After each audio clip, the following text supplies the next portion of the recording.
I want to move on from the problem of evil, the question of why do we pray, to a third question that has been posed to me by a young man. And it's a great question. And I know he's thought deeply about this, but what he's found is a perception of an incompatibility of the Bible's description of the character and nature of God and what he believes God is like. So how do we resolve this?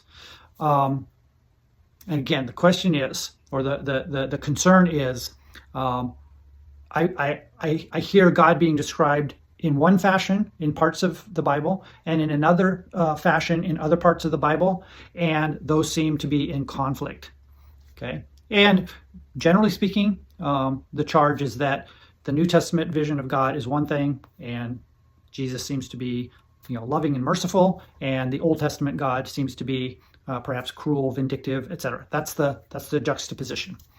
Okay, so how do we deal with this? So this is going to take a couple episodes. So let me start by saying that I think the challenge and the perceived incompatibility is a result of not understanding the full nature of God.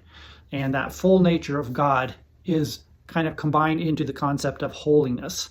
And holiness embraces perfect righteousness and justice, which entails judgment on the one hand, and love and mercy and kindness and everything else on the other hand. Now, those two are not incompatible. Okay, righteousness, which entails justice and fairness and judgment, are not incompatible with love and mercy. In fact, they're all embraced in one thing. And I think really the Bible is clear that love is at the top of this whole thing. But like I kind of mentioned in the previous video, love doesn't necessarily mean affirming everything that we think and do. So love speaks in truth, and love embraces righteousness, what is right and wrong, and it embraces the right, and it fights against the wrong.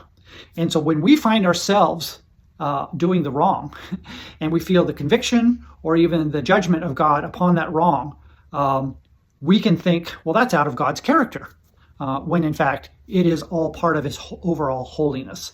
Okay, so I'm going to elaborate a little bit more on these concepts, but I wanted to just get it going first. We need to, in order to resolve these supposed conflicts and inconsistencies, we need to view God from his position of holiness. That is perfectly righteous, perfectly just, and perfectly loving, perfectly merciful.